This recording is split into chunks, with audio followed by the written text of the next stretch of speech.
Welcome to UNT World's Bridging Gaps podcast, hosted by University of North Texas System Chancellor Lesa and Chief Communications Officer Paul Corliss.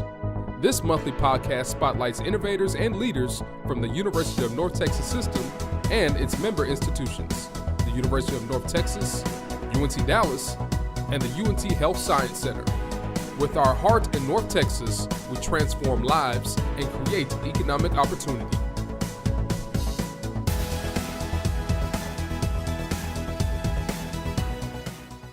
Welcome, everybody, to the Bridging Gaps podcast. I'm Paul Corliss, the Chief Communications Officer for the University of North Texas System, and with me is our co-host, Chancellor Lesa. We're here in downtown Dallas, and we're excited to relaunch our podcast and talk to some of the most exciting people within our UNT system. And today we have a great guest. But before we get into that, just Lesa, wanted to catch up. How you doing? How you been? Hey, I'm doing great, Paul. Good to see you. Good to see you. All is well. Lots of exciting things going on out in UNT world. We've just opened a new welcome center.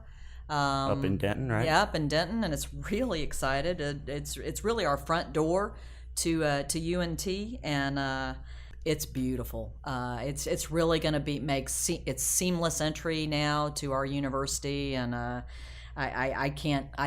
I'm just excited to have all our students coming through. And we've got stuff going on in Dallas as well, which is, of course, the fastest growing university in the state. That's right. I heard Bob Mong testify in front of the legislature and shared that factoid. Pretty exciting stuff. I just got back from Austin last night. So that's kind of been your second home over the past few weeks. That's been my second home, but lots going on up there. We're so proud of our legislators for all of the great work that they're doing for higher ed and certainly for the University of North Texas System. So we're excited about the work going on up there.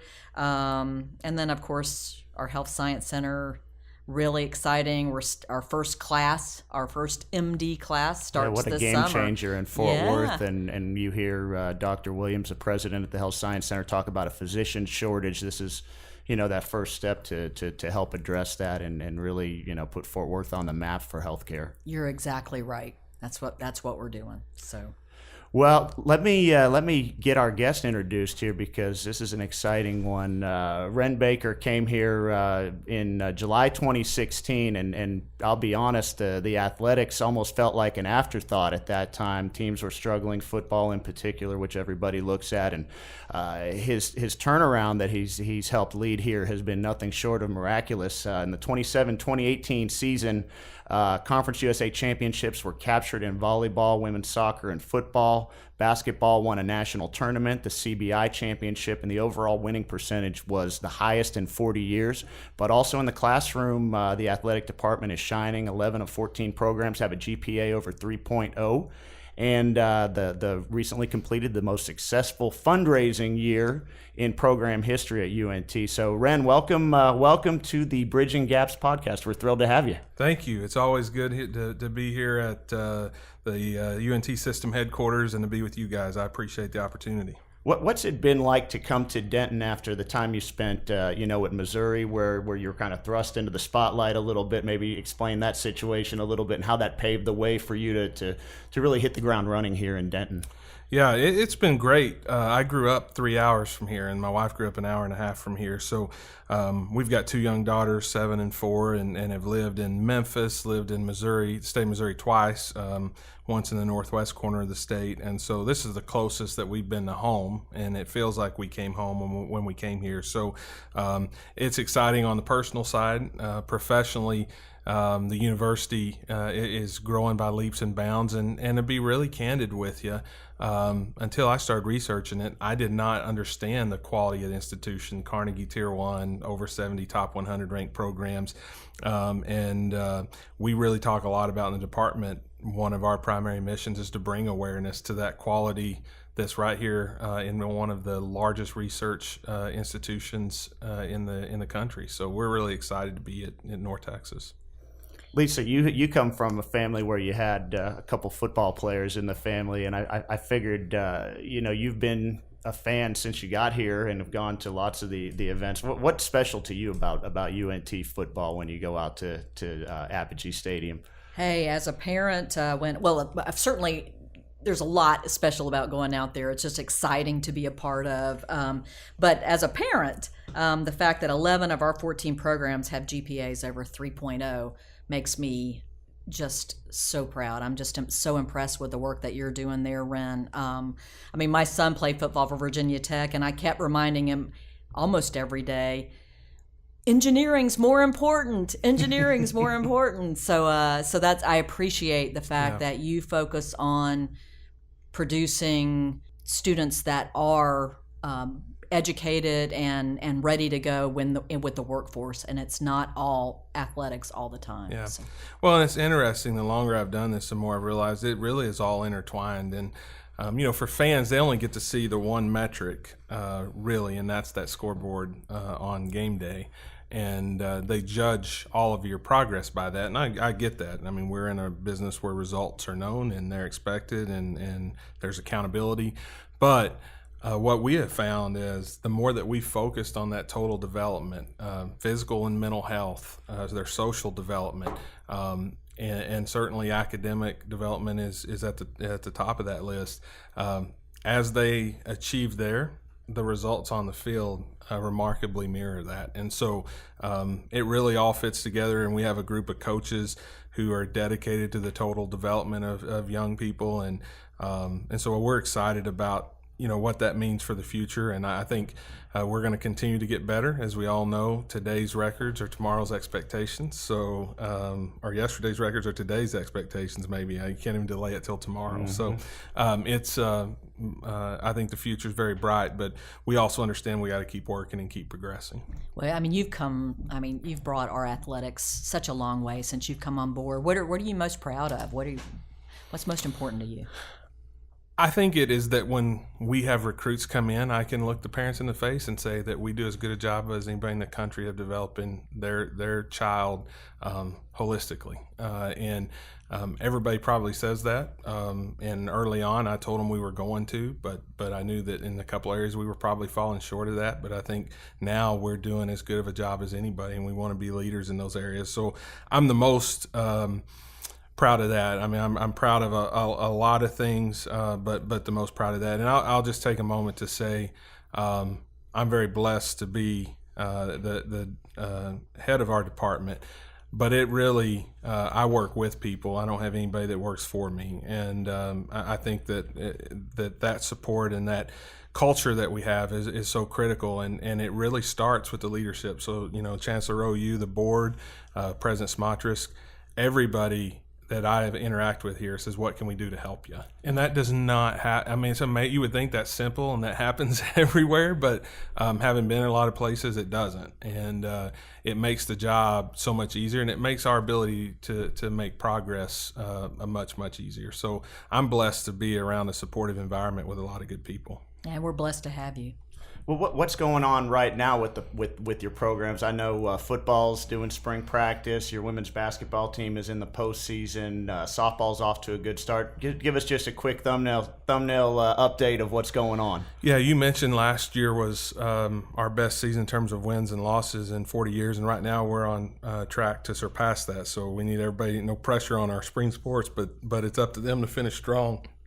Football is now in spring ball, and we had some coaches that some positions that turned over with our football staff. Last year we made it through without any, and then this year we lost a handful. But and that just comes with success, right? It does, and these guys aren't going to places that for equal money, or in many cases they're going and getting double their salary and getting opportunities that we're excited about. And the reality is, to have the right environment, the kind of place that we want to have, we want to encourage growth. I'm not threatened by that. I feel like all that does is help us continue to recruit, and I think our coaching staff next year as a whole will be better. And I really believe that. I'm out there every day now, and there's some new wrinkles offensively that I think is going to help us. And I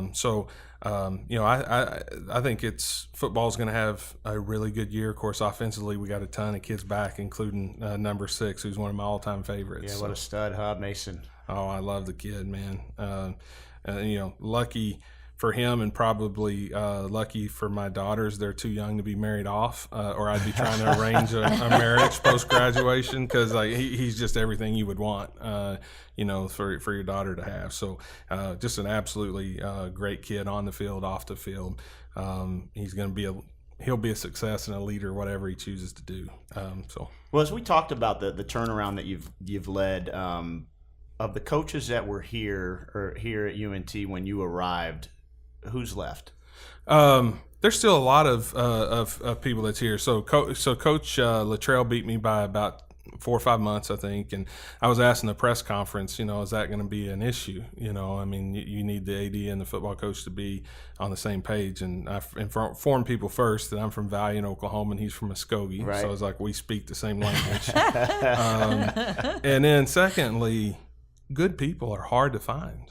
And it makes me no difference what order we got here, And Sure. I always tell people who are in athletics and they're getting a new AD, and they'll call and say, "Hey, you've transitioned as a new AD. Like, what should I do?" And I'm like, just provide value, because I promise you that an AD coming in wants good people, and if you prove that you're valuable, like, no one's going to run you off, because really good people who are self-starters, who do the job right, who have an attention to detail, who are motivated by the right things, those people are invaluable to your organization. So the ones, we'll just do the ones that are new since I got here. So Coach McCaslin, we hired a year ago. He gets me fired up when I hear him talk. Yeah, he's awesome. He's awesome. Our softball coach, Rodney DeLong.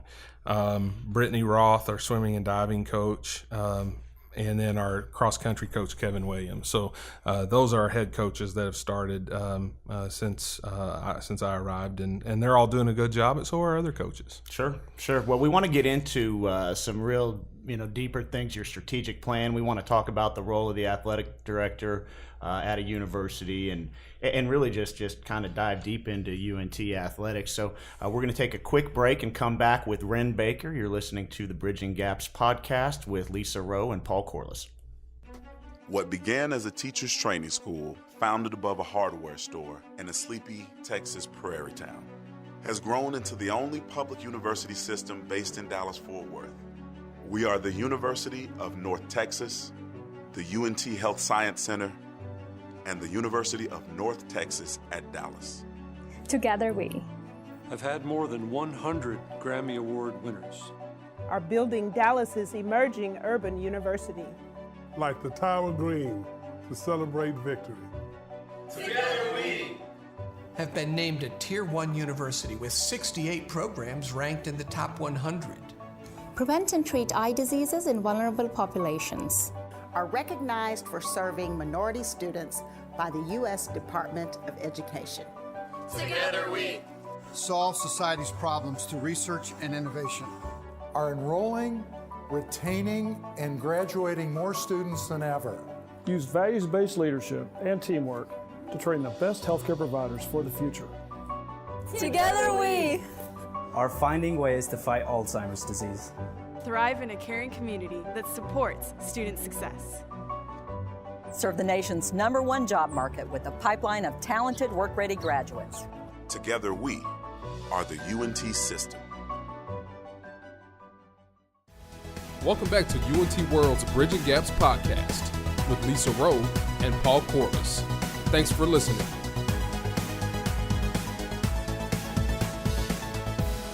Welcome back to the Bridging Gaps podcast with Chancellor Lesa Rowe. I'm Paul Corliss, and our special guest today is Wren Baker, the Vice President and Director of Athletics for the University of North Texas Mean Green. And Wren, we wanted to start this segment talking about the modern day athletic director, because you think, when we were growing up, the athletic director seemed like it was always the old football coach and just was hiring and firing coaches, but your job is so much more vast than that. Kind of take us through where you spend your time as the head of athletics at UNT.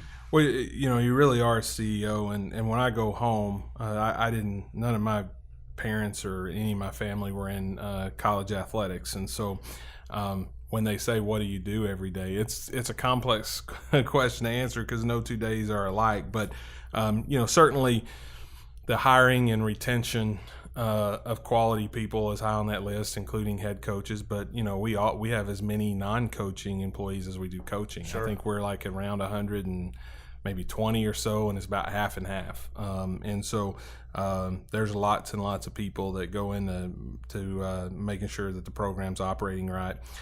We do spend a lot of time with facilities and those things.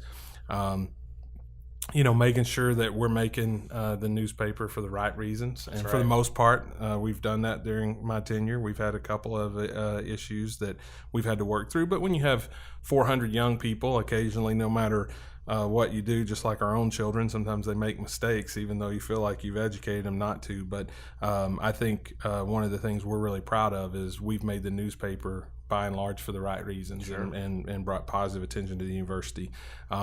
Compliance with the different rules is definitely a part of the job. And I think maybe the most important thing is kind of making sure that you're establishing and maintaining a positive culture, that you're keeping people on the same page.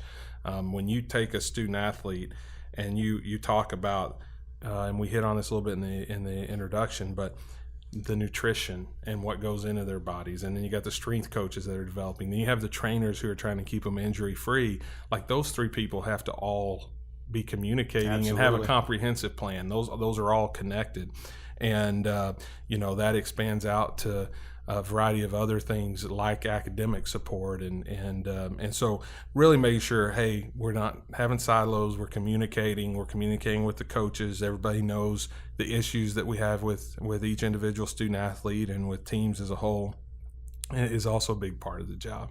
So just like in a CEO, you have a strategic plan for athletics. So talk more about that.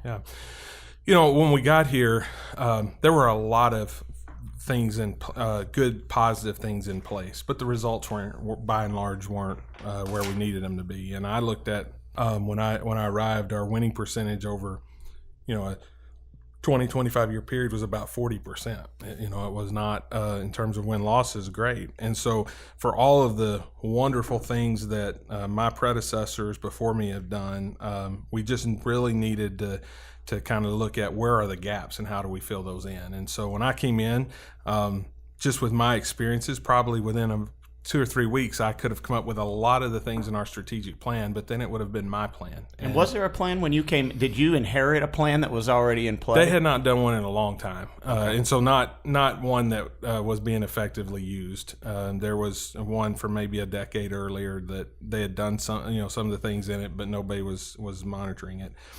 And so I thought it was really important for it to not be my plan, but for it to be our plan. We had a very divided fan base coming in. Sure. And so wanted to do everything we could to unite that. So something that we could have maybe taken a month to do took us 6 or 7 months. But that was important because we involved donors, we involved student athletes, we involved former letter winners, we involved regents, cabinet members. On all these different, each strategic area had its own committee. And so we put the plan together. We tried to keep it very simple. We have 2 versions of the plan. We have a version that's kind of back of house. That's a spreadsheet where we have very specific items. But we also have a plan online that has more broad, and we update that. You can go on our website today, Mean Green Strategic Plan, and you can see the things we've completed, the things that are in progress, and the things that we have still on the docket to do. And I think as you look at our press releases, it's very easy to tie back to, this is where they're doing. So you look at something, just one of the areas is pride and tradition.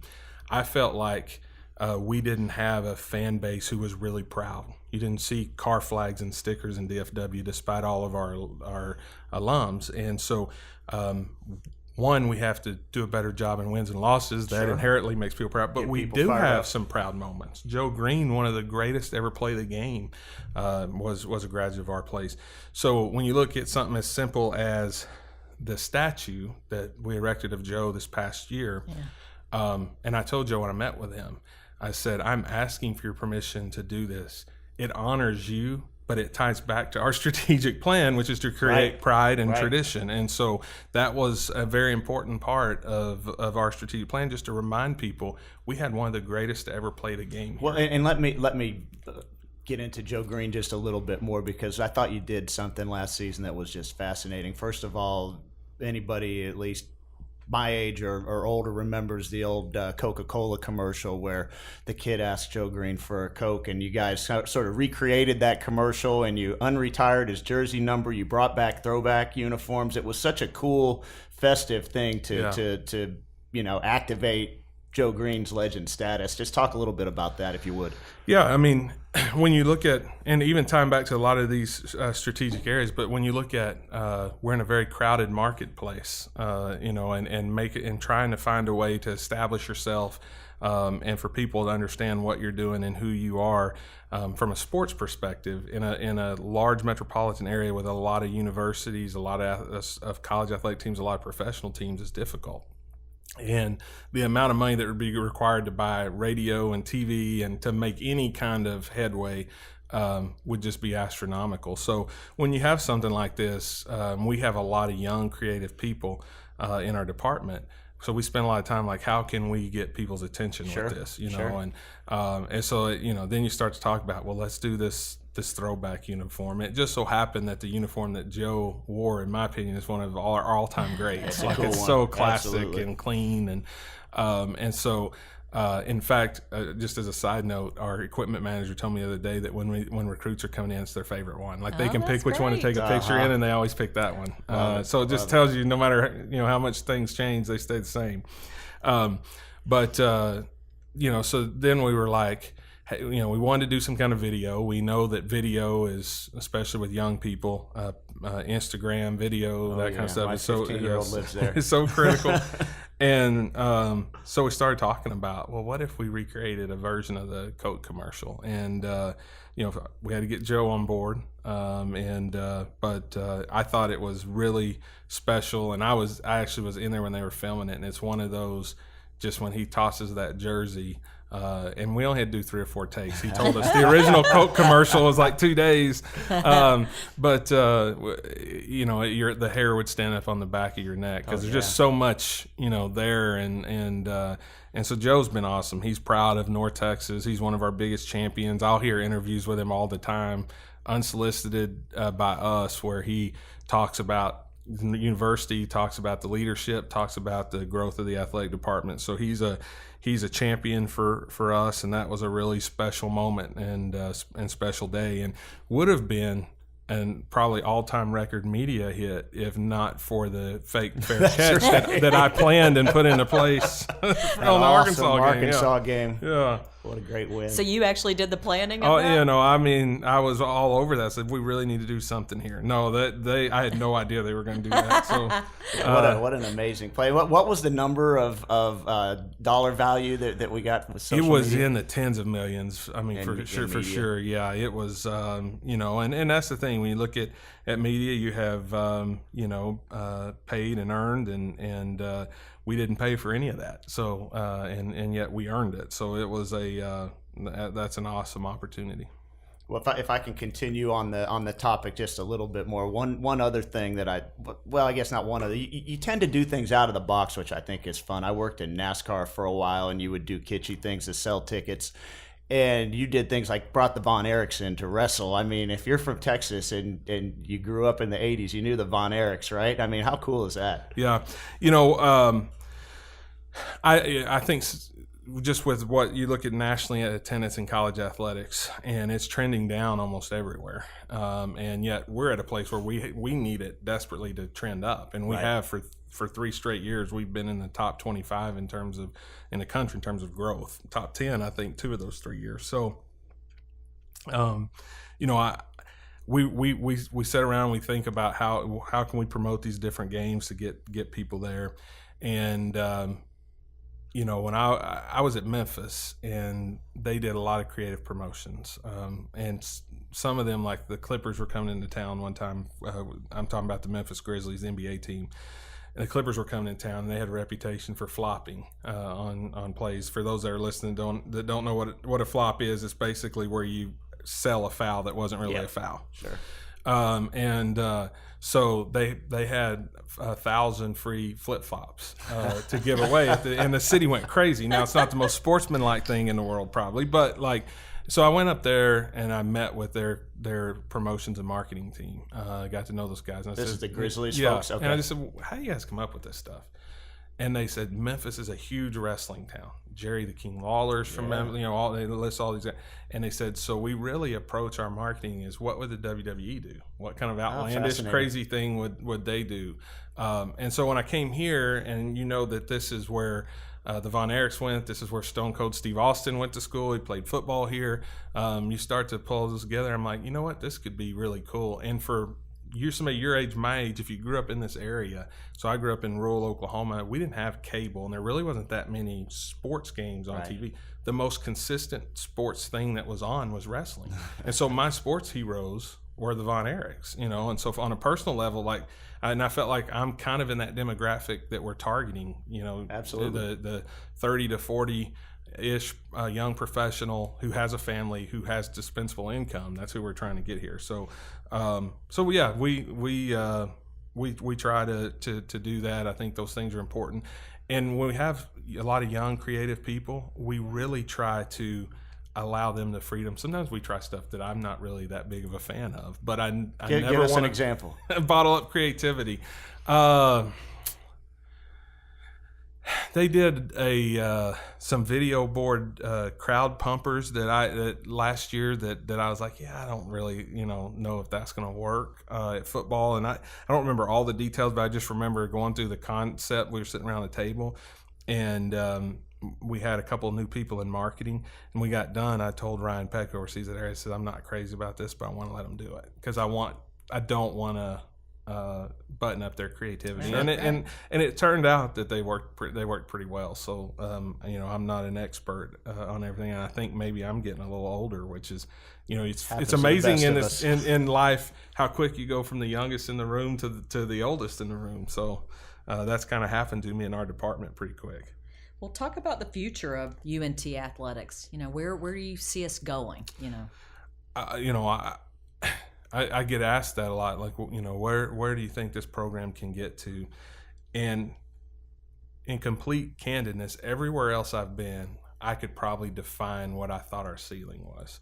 I really don't know that I can do that here because I think we have unreal potential. And when you look at our location, you start to look at the facilities that we're pulling together, you look at the support, we're seeing our revenues in almost every category grow quickly. We've got so many alums, the university's academic reputation's on the rise. So I think our immediate goal is to compete for championships in every sport we have in our conference. And then from there, you adjust that goal. And so I think we start with focusing on our closest peer group. How can we be the dominant team, not only in wins and losses, but in academic performance and how we develop kids socially. And then once you're achieving at the level that you want to there, you move that target and you start to talk about, okay, nationally now what do we have to do to be a top 15, top 20 program nationally. But at some places you can say, if we can compete in our conference, that's probably about what we can do. But at North Texas, I really believe that there's no limits on how much this program can achieve. Well, Wren, you mentioned conference championships and going off after conference championships. How is Conference USA working for the Mean Green right now? Well, I think it's a great geographic footprint for us. It gives us some natural rivalries with some in-state teams. UTSA jumps out to me in football after the most amazing game that Lesa and I were at a couple years ago with the big win at Apogee. No question. I used to make smart aleck comments about UTSA when I would do these, and then somewhere along the way one of their fans picked one of them up and they played it, and I got a lot of nasty tweets, so I just kind of try to keep it a little more professional since then. But yeah, it's a fun rivalry and we have fun with it, and I have a lot of respect for their athletic director and for the leadership at their campus, but definitely am glad that I'm green and not that orange and blue down the interstate. But I think Rice, La Tech is a really great rival for us. I mean, we always draw well for that game, and then you just have some neat things. there. You got the blonde bomber Terry Bradshaw, and him and Joe are close friends and teammates, and so they get into it a little bit, and so I think that Conference USA overall has been good for us. The unfortunate thing is the TV deal's not as good as what we'd like for it to be. It's gotten a lot better the last couple of years, but again, just like with games, you cannot focus on that metric on Saturday. Like I have zero control over if our team goes out there and wins on a given day. Zero. Although I get judged by it, so but as a conference, you can't just focus on, well, this is our TV numbers and we want them to be better. Yeah, of course you do. But we really got to focus on, well, how do you do that? And that is for the individual teams in the league to perform at a high level. And then you become compelling nationally and you draw better numbers. And then when it comes around and your TV deal's up, you provide more value. And so I get a lot of comments from fans that are, that pile in on the TV deal. And I'm like, well, you're a part of that. You come to the games, you support our teams. That helps us win games. The better we are, the better the league is. To the layperson fan, can you explain the vast difference in revenue for TV of like a Big 12 university versus a Conference USA university? Because that's a significant challenge in your job. No, it is, because the reality is when we play Texas Tech, our fans expect us to win. And we expect to win. We don't go in any game. We beat Arkansas, no doubt. But they'll make off of their TV revenues and all other multimedia revenues, they'll be somewhere in the $35 to $45 million range, depending on the team in the conference, and we'll be inside of $1 million. So it's a monumental gap. Big gap. And so when you look at budgets, we're at about $38 million right now. Most of the Big 12 schools are $90 million plus, and so we have to pick and choose where we battle head to head, and at the end of the day, it's on us to do more with less, and I think our coaches and student athletes are doing that, and we just have to understand that we're fighting with a different resource level, but that doesn't mean that we can't have the same experience, and so that's what we focused on. Do you feel pressure to look at other opportunities from a conference standpoint, or are you kind of happy where you are? How does that work? Because I know anybody's going to say, well, heck, TCU's in your market and they went from Conference USA at one point in time to the Big 12. Why can't you? Yeah.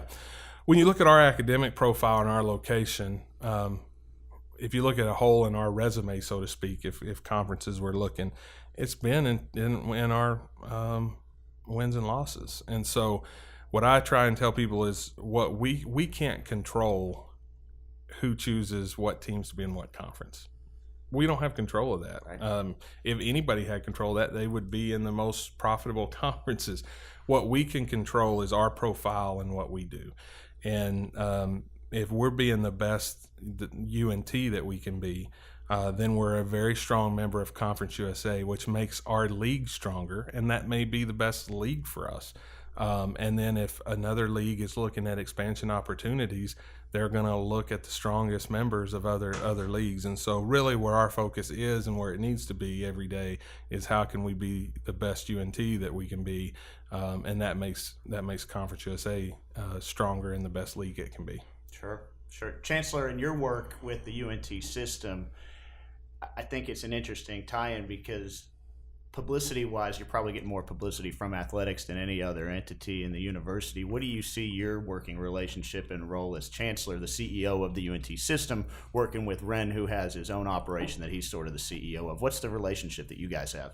Oh, I think we work together very strategically because our brand that is out there is really tied very much to athletics, and but it's so you want to make sure you're bridging the whole and getting the message out there. We're creative in what we're doing in athletics, and we're producing the creative leaders of the future. In what we're doing in our academics as well, and so there is definitely a strong tie in the two, and how they all come together. And Wren, the relationship too with President Smotrisk, if you can give us a little insight on that. Yeah, he's been awesome. I mean, and I think he'll tell you that athletics hasn't always been a source of positive energy in his presidencies over the years, and so he's very thrilled that it's been going well. But he's always accessible. He lets us do our job. He doesn't assume that he's the expert, but he provides his thoughts, and he's been a very successful leader at a lot of places, seen athletics at multiple places. So I value and welcome his opinion and discernment, and but at the same time, he empowers his people.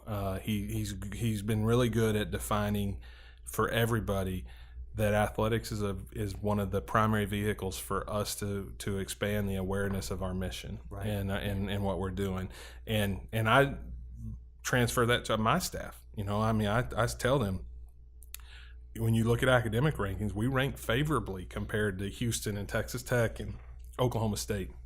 I don't think we're always perceived that way, and in part because athletically we haven't done the job that we need to do to reflect that quality. Mm-hmm. We have a vehicle and an opportunity to make sure that people are aware that North Texas is one of the best institutions in the state, in the region, in the country, and so that's what we're trying to do, and I hope that we're providing that value. And the Chancellor and President Smatras both have done nothing but help us, and so I'm grateful for that, because it really, it makes, when everybody's pulling the rope in the same direction, it's amazing how much progress you can make. Absolutely. Paul Corliss and Lesa Rowe here with Wren Baker. We got about 5 minutes or so left. Lesa, any just fun questions that you have for Wren? I can tell you what has been on my mind is new facilities and facility upgrades make such a difference in recruiting these days, not just recruiting the kids, but the coaches, and you've got some cool things on the horizon. Can you update us on your facility projects? I know the indoor practice field for football is a huge one that's on everybody's minds. If you drive through Denton now, you see that steel going up from the interstate. Like, it's a huge footprint, and it's going to be an impressive building, and it has in giant backlit letters, mean green, all the way down the side. And so we wanted it to be a showpiece. We really feel like, we have one of the most heavily traveled interstate intersections in the country there, and so we need to take advantage of that. And so we really thought about that as we designed the building. And so if you go online and you see pictures of the building, you'll see how prominent the letters are. But it's going to be an awesome facility. I think the best in the state of Texas. I actually was talking to Justin Fuente a couple of weeks ago, and he was asking about the head indoor coach at Virginia Tech, and former Memphis. He was lamenting theirs is not heated, and it gets really cold in Virginia. I can vouch for that. And so I was like, well, we heated and cooled ours, and he was like, I'm getting off the phone. So it's going to be an awesome facility. It's going to be one that not just football, but all of our teams will be able to utilize and use, and we'll be able to use in the community. We'll probably eventually get to a place where maybe we host boat and RV shows and that kind of stuff in that facility. So it's going to be a lot of fun, and we're really excited about it. We've continued to invest in the rest of our infrastructure. Then we're starting the design process with our athletic center, which houses currently strength and conditioning and athletic training, two things that are just so important to the overall health and well-being of the student athlete. And then we want to enlarge those, get state-of-the-art facilities in those two areas, and add an academic facility. Our academic facility's outdated and too small, and so that project's going to be a lot of fun, because it's going to be one that touches every student athlete in the most personal way in terms of their growth and development. So we're excited about it. The fact that you've developed that master plan and really laid all that out is how this is all coming to fruition. You should talk too about the sustainability piece of that, which is really, green means more than just the color green here. Yeah, so. I mean, you look at our football stadium. I know it was the first. It may still be the only. It's a LEED Platinum stadium, right, which is, LEED is kind of the most recognized body in terms of determining what's green, and we're very energy efficient over there. The parking lots are all paver, because concrete parking lots, there's a lot of oil and gas runoff. Paver lots, it gets filtered out through sand underneath that and keeps the water, our underground water supply clean. There's a gazillion things like that. We have those 3 windmills that supply a lot of the power. All of our land over there's 2 ponds, and so those 2 ponds irrigate all of our landscaping and our grass, and so it's a very sustainable and that was honestly driven by the students. They passed a fairly significant fee to build it, and one of their requirements was they wanted it to be green, and so that's really, it's really cool that that we have a student body that's focused on the environment, focused on the future, making sure that we keep our country safe and clean and and beautiful for the generations that come after us. Well, the last question I had for you was one that I think anybody that knows UNT, you think mean green, right? And that brand seems to be growing. And I remember a couple years ago, ESPN had an ad where Michigan State they were referring to as mean green, and we put a stop to that. But that brand that you're building, how important is that to your ability to raise funds, hire coaches, recruit? It just seems like such a huge thing for the university and for athletics, of course. Yeah.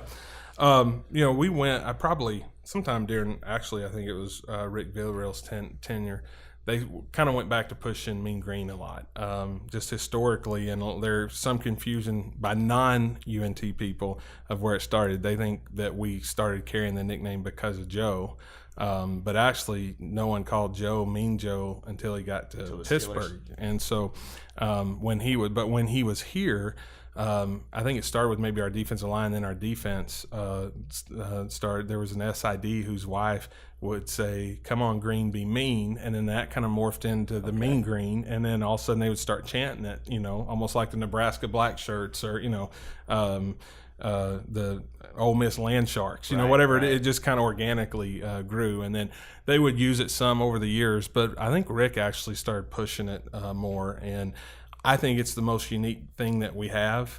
We still use the Eagles in certain things, but there's so many. I mean, if you look at high school, college, and pros, Eagles is the most used mascot. And so when you say mean green, everybody kind of knows who that is. Cool I think it's the most unique thing about us. And so we push it both in the word marks. We put them in end zones. We put it on uniforms. But any way that we can do obnoxious green, like our end zones, for instance. So, most places would have just went with a white, or our previous ones were black, or they just would have went with the turf green. And we paid a lot of money to have those end zones done custom in our exact color. Because I just feel like when you're the mean green, you gotta own it in an obnoxious way. So we do that. We do that as much as possible. Yeah, it's such a cool brand. Well, Wren, thanks for joining us. Anything else you'd like to add to the discussion before Lesa and I say adios? No, I just appreciate you guys having me on. Appreciate the leadership that the Chancellor gives. You've been awesome, and Paul and I've got a chance to work together on several projects, and so I appreciate the work that you guys do for all of the campuses in the system. And when you look across the UNT system, there's a reason why there's a lot of growth.